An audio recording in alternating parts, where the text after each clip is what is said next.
এবার নির্বাচন কমিশনের তরফ থেকে প্রায় 40 থেকে 41টা ডকুমেন্টের চেকলিস্ট দিয়ে দিল। হ্যাঁ বন্ধুরা, বর্তমানে আপনারা যারা যারা এসআইআর এর ফর্ম ফিল আপ করেছেন, কোনো কারণবশত ম্যাচিংয়ে ধরুন আপনার নাম ম্যাচ করেনি এবং আপনাকে এসআইআর এর হিয়ারিংয়ে ডেকে পাঠালো, সেক্ষেত্রে কিন্তু এবার আপনাদের অনেকের মনেই প্রশ্ন ছিল যে এই যে 11টা ডকুমেন্টের কথা বলা হচ্ছে, এই 11টার মধ্যে তো আমাদের অনেক ডকুমেন্টই নেই বা আমার কাছে কোনো ডকুমেন্ট নেই, আমরা কি কি ডকুমেন্ট দেবো। তো এবারে এই যে 11টা ডকুমেন্টের কথা বলা হয়েছিল, এর আন্ডারে আরও একাধিক নতুন নতুন ডকুমেন্ট যোগ করা হয়েছে। অর্থাৎ চেকলিস্টে ধরুন এই যে স্কুল সার্টিফিকেট, তো এই স্কুল সার্টিফিকেটের আন্ডারে কোন কোন ডকুমেন্ট আপনারা শো করতে পারবেন। তো যে কোনো কিন্তু সার্টিফিকেট, ধরুন যে কোনো স্কুলের যে কোনো মার্কশিট, যে কোনো ক্লাসের যদি থাকে সেগুলো দিয়েও আপনারা সাবমিট করতে পারবেন। তো সেগুলোও কিন্তু চেক লিস্টে আপনাদেরকে দেখাবো, দেখালে আপনাদের আশা করি অনেক কাজে আসবে। তো কোন কোন ডকুমেন্টগুলো যুক্ত হয়েছে এবং কোন কোন ডকুমেন্ট নিয়ে আপনি হিয়ারিংয়ে যেতে পারবেন, ডকুমেন্ট সাবমিট করতে পারবেন, লিস্ট ওয়াইজ আপনাদেরকে দেখাবো। তার আগে ছোট্ট করে আপনারা দেখে নিন, যদি আপনার ভারতে 1/7/1987 সালের আগে জন্ম হয় সেক্ষেত্রে কিন্তু আপনার নিজের ডকুমেন্ট দিলেই হবে। তো সেটা চেক লিস্টেও আপনারা দেখতে পাবেন, ওখানেও আপনাদেরকে জানাবো। এরপরে 1/7/1987 এবং 2/12/2004 মধ্যে যদি আপনার জন্ম হয় সেক্ষেত্রে আপনার সঙ্গে আপনার বাবা অথবা আপনার মা যে কোনো একজনের ডকুমেন্ট দিলে হবে। এগুলো দেখানোর কারণ আছে বন্ধুরা, আর চেক লিস্টটা যখন দেখবেন তখন কিন্তু এগুলো কেন দেখাচ্ছি বুঝতে পারবেন। এরপরে 2/12/2004 পরে যদি আপনার জন্ম হয় সেক্ষেত্রে আপনার প্লাস আপনার বাবা এবং আপনার মা উভয়ের ক্ষেত্রেই কিন্তু ডকুমেন্ট প্রয়োজন পড়বে। এবারে এখানে টোটাল 11টা ডকুমেন্ট, এই যে টোটাল 13টা দেওয়া রয়েছে, তো গুরুত্বপূর্ণ 11টা ডকুমেন্ট বারবার আপনাদেরকে বলি। তো এর মধ্যে যে ডকুমেন্টগুলো দেওয়া রয়েছে, এই ডকুমেন্টের সাথে কোন কোন ডকুমেন্টকে যুক্ত করা হয়েছে, কোনগুলো আপনারা দেখিয়ে এই হিয়ারিংয়ে ডকুমেন্ট হিসেবে সাবমিট করতে পারবেন। চলুন চেক লিস্টটা এক এক করে আপনাদেরকে দেখিয়ে দিই। তো বন্ধুরা, এবারে আপনাদেরকে অন স্ক্রিনে যে লিস্টটা দেখাচ্ছি দেখতে পাচ্ছেন, ডকুমেন্ট এসআইআর লিস্ট, মানে check list for document SIR hearing. অর্থাৎ হিয়ারিংয়ে যদি আপনাদেরকে ডাকে সেক্ষেত্রে কোন কোন ডকুমেন্ট আপনারা দিতে পারবেন। এবং এখানে কিন্তু একাধিক ডকুমেন্টের লিস্ট যুক্ত হয়েছে, দেখতে পাচ্ছেন প্রায় 40 থেকে 41টা ডকুমেন্ট রয়েছে আর কি, যে সমস্ত ডকুমেন্টগুলো আপনারা হিয়ারিংয়ে জমা করতে পারবেন যদি আপনাদেরকে ডাকা হয়। দেখুন এখানে বলা হয়েছে প্রথমেই কি নেম অফ দ্য ইলেক্টর। তো আপনাকে যদি হিয়ারিংয়ে ডাকে সেক্ষেত্রে আপনার নাম এখানে থাকবে, assembly constituency number, part number, serial number, date of birth, সেই সঙ্গে কবে হিয়ারিংয়ে ডাকা হয়েছে মানে কোন তারিখে, সেই সমস্ত ডিটেলস এখানে দেওয়া থাকবে। এবারে আপনাদেরকে ভালোভাবে একটু বুঝতে হবে বন্ধুরা, ধরুন আপনাকে হিয়ারিংয়ে ডাকলো, সেক্ষেত্রে আপনারা কোন কোন ডকুমেন্ট দিতে পারবেন। এর আগেই আপনাদেরকে জানিয়েছিলাম মোট 11টা ডকুমেন্টের প্রয়োজন। তো দেখে নিন এখানে 11টা ডকুমেন্টের কথা কিন্তু বলা হয়েছে, টোটাল 13টা দেওয়া হয়েছিল, তো তার মধ্যে গুরুত্বপূর্ণ 11টা, এই যে দেখতে পাচ্ছেন গুরুত্বপূর্ণ 11টা ডকুমেন্ট, তার মধ্যে আবারও দুটো এক্সট্রা রয়েছে। তো এবারে আপনাদেরকে জানাবো এর আন্ডারেই কিন্তু একাধিক গুরুত্বপূর্ণ ডকুমেন্টকে যুক্ত করা হয়েছে। অনেকের মনে প্রশ্ন ছিল যে এই যে এনি ল্যান্ড, তো যে কোনো জমির তথ্য, আপনারা অনেকেই জানতে চাইছিলেন যে কোনো জমির তথ্য যে বলা হচ্ছে এনি ল্যান্ড বা গভর্নমেন্টের থেকে যে ঘরবাড়ি পেয়েছি তার তথ্য, তো সেক্ষেত্রে আমরা কোন কোন ডকুমেন্ট দেবো। যেমন এখানে দেখুন LR patta, free hold title did, চা বাগানের পাট্টা, এই ধরনের যে সমস্ত ডকুমেন্ট, তাছাড়া এই যে দেখতে পাচ্ছেন আইসিডিএস ফ্যামিলি রেজিস্টার সার্টিফিকেট, এই সমস্তগুলো আর কি এর সঙ্গে যুক্ত করা হয়েছে। এগুলো থাকলে আপনারা কিন্তু হিয়ারিংয়ে এগুলো সাবমিট করতে পারবেন। শুধু তাই নয়, যদি আপনাদের কাছে যে কোনো ক্লাসের মার্কশিট মানে রেজাল্ট থাকে সেটা দিয়েও কিন্তু আপনারা হিয়ারিংয়ে জমা করতে পারবেন, মানে ডকুমেন্ট হিসেবে জমা করতে পারবেন, সেটা কিন্তু অ্যাপ্রুভ হবে। আচ্ছা, আরেকটা বিষয় আপনাদেরকে এই ডকুমেন্টের লিস্ট মানে টোটাল ডকুমেন্টগুলো দেখানোর আগে আরেকটা বিষয় আপনাদেরকে জানিয়ে দিই বন্ধুরা, জন্ম সাল অনুযায়ী কিন্তু আপনাদেরকে ডকুমেন্ট দিতে হবে। প্রথমেই আপনাদেরকে দেখিয়েছিলাম বা জানিয়েছিলাম যে 1/7/1987 বা তার আগে যদি আপনার জন্ম হয় সেক্ষেত্রে আপনি কিন্তু শুধুমাত্র নিজের ডকুমেন্ট দিলেই হবে। আর যদি ধরুন 1/7/1987 থেকে 2004 মধ্যে আপনার জন্ম হয় সেক্ষেত্রে নিজের অথবা নিজের সঙ্গে বাবা অথবা মা যে কোনো একজনের ডকুমেন্ট লাগবে। আর যদি 2004 পরে জন্ম হয় সেক্ষেত্রে কিন্তু নিজের প্লাস বাবা এবং মা উভয়ের ডকুমেন্ট লাগবে। এটা আগেই আপনাদেরকে জানিয়েছিলাম, এবারে ভালোভাবে বুঝুন।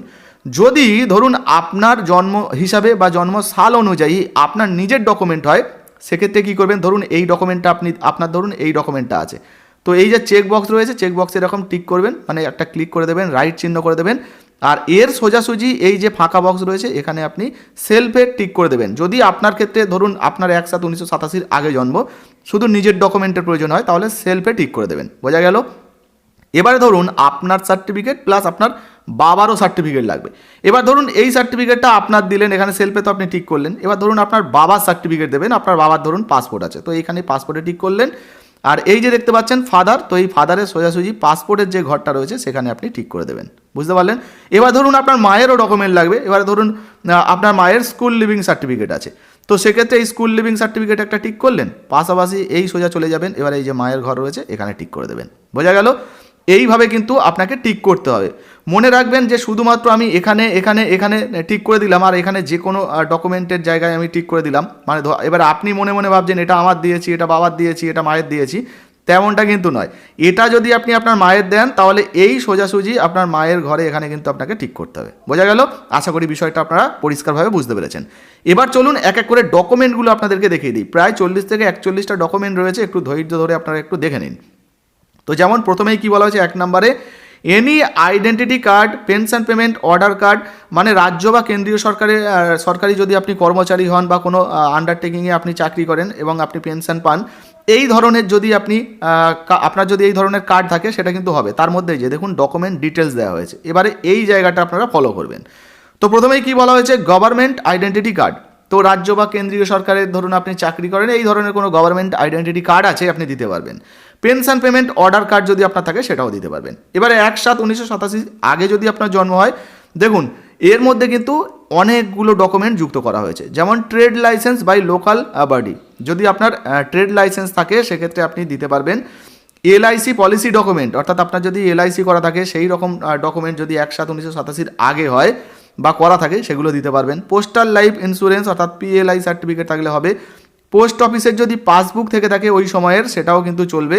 ন্যাশনাল সেভিংস সার্টিফিকেট এনএসসি, এটা যদি থাকে এটাও কিন্তু আপনি দিতে পারবেন। ওই সময়ে যদি ব্যাংকের পাসবই থেকে থাকে, অর্থাৎ ধরুন আপনি ওই সময় ব্যাংকে অ্যাকাউন্ট করেছিলেন, সেটাও কিন্তু আপনি দিতে পারবেন। ব্যাংক থেকে যদি আপনি কোনো লোন নিয়ে থাকেন সেটাও দিতে পারবেন। এনি আদার, মানে এছাড়াও অন্য কোনো ডকুমেন্ট যদি আপনার থেকে থাকে সেটাও কিন্তু আপনি দেখাতে পারবেন। এবারে দেখুন 2 নম্বর পর্যন্ত দেখিয়ে দিলাম। 3 নম্বরে দেখুন বলা হচ্ছে বার্থ সার্টিফিকেট। তো বার্থ সার্টিফিকেটে কিন্তু এক্সট্রা কোনো অপশান নেই, শুধুমাত্র বার্থ সার্টিফিকেট। যদি আপনার জন্ম সার্টিফিকেট থাকে আপনি এখানে টিক করবেন, যা দিচ্ছেন সেক্ষেত্রে কিন্তু তার জায়গায় আপনাকে টিক করতে হবে। হয়ে গেল? এবারে এই যে দেখুন 4 নম্বরে বলা হচ্ছে পাসপোর্ট। তো পাসপোর্টের ক্ষেত্রেও কিন্তু একটাই অপশান রয়েছে। এবারে দেখুন এই যে 5 নাম্বার, এটা কিন্তু খুবই গুরুত্বপূর্ণ। ম্যাট্রিকুলেশন সার্টিফিকেট অর্থাৎ মাধ্যমিক সার্টিফিকেট বা এডুকেশনাল সার্টিফিকেট বা যে কোনো এডুকেশনাল সার্টিফিকেট, এর আন্ডারে কিন্তু একাধিক ডকুমেন্টের কথা বলা হয়েছে। এক এক করে আপনাদেরকে একটু পরিষ্কার করে দেখাই। প্রথমেই যেমন বলা হয়েছে ম্যাট্রিকুলেশন সার্টিফিকেট, যদি আপনার কাছে মাধ্যমিক কোনো সার্টিফিকেট থাকে তাহলে এই বক্সে আপনি টিক করবেন। এছাড়া দেখুন বলা হচ্ছে এনি আদার বোর্ড, বা যে কোনো অন্য বোর্ড থেকে, কিংবা ইউজি পিজি ডিপ্লোমা সার্টিফিকেট যদি আপনার থেকে থাকে সেটাও কিন্তু আপনি দিতে পারবেন। স্কুল লিভিং সার্টিফিকেট, স্কুল ছাড়ার সময় ধরুন এক স্কুল থেকে অন্য স্কুলে গেছেন, তো স্কুল লিভিং সার্টিফিকেট যদি থাকে সেটা দিতে পারবেন। ট্রান্সফার সার্টিফিকেট, অর্থাৎ এই যে টিসি সার্টিফিকেট হয়, ধরুন আগেকার সময়ে কি হতো, অনেক সময় দেখবেন যে একটা ক্লাসে 2 বছর 3 বছর ফেল করলে টিসি দিয়ে দেওয়া হতো বা ট্রান্সফার করে দেওয়া হতো। তো এই ধরনের সার্টিফিকেটও যদি থাকে, মানে যে কোনো কারণে ধরুন আপনি ট্রান্সফার নিয়েছেন, তো এই টিসি সার্টিফিকেট যদি থাকে সেটাও কিন্তু আপনার চলবে। এরপরে দেখুন বলা হয়েছে extract of school register duly certified certificate যদি থাকে সেটাও চলবে। স্কুল মার্কশিট এনি ক্লাস, এই জায়গাটা খুবই গুরুত্বপূর্ণ, ভালোভাবে দেখুন। এই যে জায়গাটা দেখতে পাচ্ছেন school marksheet any class, any class মানে যে কোনো ক্লাসের স্কুলের যে মার্কশিট অর্থাৎ রেজাল্ট, সেই রেজাল্টটা যদি আপনার কাছে থাকে সেটাও কিন্তু আপনি শো করতে পারবেন। বোঝা গেল? এনি আদার, এছাড়া অন্য কোনো ডকুমেন্ট যদি থাকে সেটাও আপনি দিতে পারবেন। এরপরে দেখুন আরেকটা গুরুত্বপূর্ণ ডকুমেন্টের কথা বলা হয়েছে permanent residence certificate issue by the competent state authority, রাজ্য সরকারের কোনো উপযুক্ত কর্তৃপক্ষের তরফ থেকে, ধরুন আপনি এই যে স্থায়ী বাসস্থানের ঠিকানার প্রমাণপত্র পেয়েছেন বা সার্টিফিকেট পেয়েছেন, সেটা আপনি জমা করতে পারবেন। আচ্ছা, এরপরে দেখুন বলা হচ্ছে ফরেস্ট রাইট সার্টিফিকেট। তো বন বিভাগের যে পার্টটা হয় আর কি, ফরেস্ট পার্টটা, সেই পার্টটা থাকলেও কিন্তু হবে।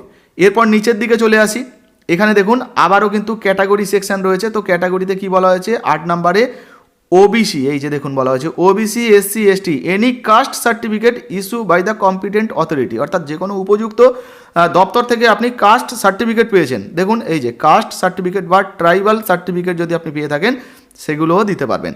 আচ্ছা, এরপর 9 নম্বরে বলা হয়েছে দেখুন ন্যাশনাল রেজিস্টার অফ সিটিজেনশিপ, অর্থাৎ ন্যাশনাল রেজিস্টার অফ সিটিজেনশিপ, আপনি সিটিজেনশিপ পেয়েছেন এই কোনোভাবে, তো ধরুন এই যে নাগরিকত্ব পেয়েছেন ভারত সরকারের তরফ থেকে, তো সেই ধরনের সার্টিফিকেট থাকলেও হবে। আর এখানে কি বলা হচ্ছে হোয়ার এভার ইট এক্সিস্ট, যদি আপনাদের থাকে আর কি। এখানে দেখুন বলা হয়েছে যদি আপনার এই সার্টিফিকেট থাকে তাহলে আপনি এখানে টিক করবেন ন্যাশনাল রেজিস্টার অফ সিটিজেনশিপ বা সিটিজেন্স, তো এই সার্টিফিকেট থাকলে আপনি এখানে টিক করবেন। আচ্ছা, এখানে একটা না লেখা রয়েছে এনএ মানে নট অ্যাপ্লিকেবল, তো এই বিষয়টা কেন দেওয়া রয়েছে, যদি কোনো বিশেষজ্ঞ স্যারেরা দেখছেন এই ভিডিওটা, তো এই বিষয়টা কেন লেখা রয়েছে অবশ্যই কিন্তু কমেন্ট সেকশনে কমেন্ট করবেন। কোনো বিএলও স্যার দেখছেন আমাদের ভিডিওটা, কিংবা কোনো ইআরও স্যার দেখছেন বা নির্বাচন আধিকারিকের কোনো স্যার দেখছেন, আপনাদের কাছে অনুরোধ রইল এই জায়গাটা আপনাদের যদি ভালোভাবে জানা থাকে এই জায়গাটা কিন্তু একটু দিয়ে দেবেন। তবে আমরা যতটুকু জানি বা বুঝতে পারছি, যদি ন্যাশনাল রেজিস্টার সার্টিফিকেট আপনার থাকে মানে আপনি নাগরিকত্ব পেয়ে থাকেন, তাহলে সেই ধরনের সার্টিফিকেট দিলেও হবে। তারপরেও আপনারা আপনাদের যে ব্লকে বা যে ক্যাম্পে এই সমস্ত হিয়ারিংয়ে ডাকা হচ্ছে সেখানে স্যারেদের সঙ্গে কথা বলবেন, আশা করি তারা আপনাদের হেল্প করবে এই বিষয়টা নিয়ে। এখানে একটু কনফিউশন রয়েছে এই বিষয়টা নিয়ে। 10 নম্বরে বলা হয়েছে দেখুন family register prepared by state local authority. তো ফ্যামিলি রেজিস্টার যদি আপনার কোনো সার্টিফিকেট থাকে, ফ্যামিলি রেজিস্টার সার্টিফিকেট, সেটাও কিন্তু দিতে পারবেন। যেমন যদি আইসিডিএস ফ্যামিলি রেজিস্টার থাকে, এই যে আইসিডিএস এর দিদিরা থাকে না, তারা যদি কোনো ফ্যামিলি রেজিস্টার সার্টিফিকেট দিয়ে থাকে তাহলে সেটাও দিতে পারবেন, এখানে টিক করবেন সেক্ষেত্রে। তারপর রুরাল হাউজিং সার্ভে 2005 রেজিস্টারে যদি আপনার নাম থাকে সেটাও কিন্তু আপনি দিতে পারবেন। সেন্সার ইনক্লুডিং এসিসিসি রেজিস্টারে যদি আপনার নাম থাকে, অর্থাৎ জনগণনায় যদি আপনার নাম থাকে সেটাও আপনি দিতে পারবেন। এনি আদার সার্টিফিকেট যদি থেকে থাকে সেটাও কিন্তু আপনি দিতে পারবেন। এইবারে আসি যে কোনো জমির তথ্য বা সরকারি ঘর পেয়েছেন এমন কোন কোন ডকুমেন্ট আপনারা দিতে পারবেন, তো এখানেও কিন্তু সেটা বলা হয়েছে, দেখে নিন। বলা হয়েছে দেখুন এলআর পার্টটা, যদি আপনার এলআর পার্টটা থেকে থাকে সেটা আপনি দিতে পারবেন। এরপরে দেখুন 2 নম্বরে বলা হয়েছে ফ্রি হোল্ড টাইটেল ডিড যদি আপনার থেকে থাকে সেটা দিতে পারবেন। টি গার্ডেন পার্টটা যদি আপনার থাকে সেটা দিতে পারবেন। ইন্দিরা আবাস যোজনায় ঘর পেয়েছেন সার্টিফিকেট আছে, সেই ধরনের ডকুমেন্ট আপনি দিতে পারবেন, বা লিস্টে নাম ছিল সেই ধরনের কোনো ডকুমেন্ট যদি আপনার কাছে থাকে আপনি কিন্তু সেটা শো করতে পারবেন।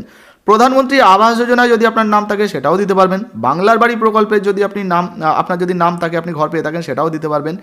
গীতাঞ্জলিতে ঘর পেয়েছেন সেটাও দিতে পারবেন সেই ধরনের সার্টিফিকেট। চা সুন্দরীতে ঘর পেয়েছেন সেই ধরনের যদি কোনো ডকুমেন্ট থাকে সেটা দিতে পারবেন। নিজস্বী প্রকল্পে আপনি সুবিধা পেয়েছেন, আশ্রয় প্রকল্পে ঘরের সুবিধা পেয়েছেন, সেগুলো আপনি দিতে পারবেন।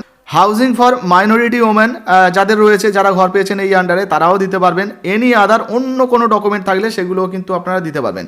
এরপর দেখুন বলা হচ্ছে আধার কার্ড, তো আধার কার্ডটাকে কিন্তু সাপোর্টিং ডকুমেন্ট হিসাবে আপনারা দিতে পারবেন, যে শুধুমাত্র আধার কার্ড দিয়েই আপনি নাম তুলতে পারবেন এটা কিন্তু হবে না।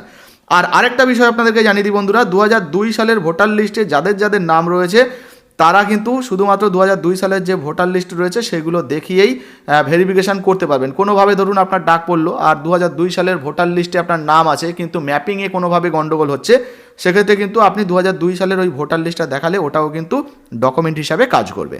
তো দেখতে পেলেন বন্ধুরা, এসআইআর এর যে চেকলিস্ট দেওয়া হয়েছে সেখানে একটা ডকুমেন্টের আন্ডারে একাধিক নতুন নতুন ডকুমেন্ট কিন্তু যোগ করা হয়েছে। অর্থাৎ ধরুন স্কুলের সার্টিফিকেট, তো সেখানে একাধিক ডকুমেন্টের কথা কিন্তু বলা হয়েছে। তো এই ধরনের যে ডকুমেন্টগুলো ছিল সেগুলো আপনাদেরকে দেখিয়ে দিলাম। তো যদি আপনাদেরকে হিয়ারিংয়ে ডাকে তাহলে কিন্তু এই সমস্ত ডকুমেন্টগুলোর মধ্যে যে কোনো ডকুমেন্ট নিয়ে আপনারা হিয়ারিংয়ে যেতে পারবেন এবং গিয়ে যে সমস্ত স্যারেরা থাকবেন তাদেরকে সাবমিট করবেন। আশা করি আপনার কোনো সমস্যা হবে না এবং এসআইআর লিস্টে আপনার নামটা উঠে যাবে। নির্বাচন কমিশন কিন্তু চাইছে আপনি যদি যোগ্য ভোটার হন বা প্রকৃত ভোটার হন বা ভারতবাসী হয়ে থাকেন, আপনার নাম যাতে এসআইআর তালিকায় ওঠে।